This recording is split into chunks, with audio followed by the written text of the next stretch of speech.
Metro ನಿಲ್ದಾಣದಲ್ಲಿ ದುರ್ವಾಸನೆ. Lock ಆಗಿದ್ದ ಮಹಿಳಾ ಶೌಚಾಲಯದ ಬಾಗಿಲು ಒಡೆದ ಪೊಲೀಸರಿಗೆ ಶಾಕ್ ಆಗಿದೆ. ದೆಹಲಿ ಮಹಿಳಾ ಶೌಚಾಲಯದಲ್ಲಿ ದುರ್ವಾಸನೆ. ಮೆಟ್ರೋ ರೈಲು ನಿಲ್ದಾಣದಲ್ಲಿರುವ ಮಹಿಳಾ ಶೌಚಾಲಯದಲ್ಲಿ ವ್ಯಕ್ತಿಯೋರ್ವರು ಅನುಮಾನಾಸ್ಪದವಾಗಿ ಸಾವನ್ನಪ್ಪಿದ್ದು, ನೇಣುಬಿಗಿದ ಸ್ಥಿತಿಯಲ್ಲಿ ಅವರ ಶವ ಪತ್ತೆಯಾಗಿದೆ. ದೆಹಲಿಯ ಇಂದ್ರಾಲೋಕ ಮೆಟ್ರೋ ನಿಲ್ದಾಣದ ಮಹಿಳಾ ಶೌಚಾಲಯದಲ್ಲಿ ಈ ಘಟನೆ ನಡೆದಿದ್ದು ಎಂದು ಪೊಲೀಸರು ಹೇಳಿದ್ದಾರೆ.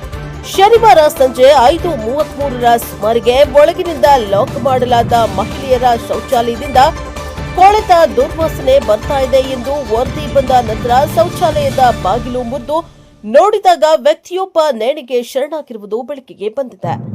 ದುರ್ವಾಸನೆ ಬಗ್ಗೆ ವರದಿ ಬಂದ ನಂತರ ಘಟನಾ ಸ್ಥಳಕ್ಕೆ ನೇತಾಜಿ ಸುಭಾಷ್ ಪ್ಲೇಸ್ ಅಂದ್ರೆ ಎನ್ಎಸ್ಪಿ ಮೆಟ್ರೋ ಪೊಲೀಸ್ ಠಾಣೆಯ ಸಿಬ್ಬಂದಿ ಹೋಗಿದ್ದು, ಬಾಗಿಲನ್ನ ಹೊರಗಿನಿಂದ ಬಲವಂತವಾಗಿ ತೆರೆದಾಗ ಒಳಗೆ ಸುಮಾರು 40 ವರ್ಷ ವಯಸ್ಸಿನ ಅಪರಿಚಿತ ವ್ಯಕ್ತಿಯ ಶವ ನೇಣುಬಿಗಿದ ಸ್ಥಿತಿಯಲ್ಲಿ ಕಂಡುಬಂದಿದೆ. ಕೆಲ ಮಾಹಿತಿಯ ಪ್ರಕಾರ ಮೃತ ವ್ಯಕ್ತಿ ಶೌಚಾಲಯದ ಮೇಲ್ವಿಚಾರಣೆ ಮಾಡ್ತಾ ಇದ್ದ ವ್ಯಕ್ತಿಯಾಗಿದ್ದು, ಕಳೆದೆರಡು ದಿನಗಳಿಂದ ಆತ ಕಾಣಿಸ್ತಾ ಇರಲಿಲ್ಲ. ಘಟನಾ ಸ್ಥಳಕ್ಕೆ ಅಪರಾಧ ದಳದ ಸಿಬ್ಬಂದಿಯನ್ನ ಕರೆಸಿ ಮಾಹಿತಿ ಸಂಗ್ರಹಿಸಲಾಗಿದೆ.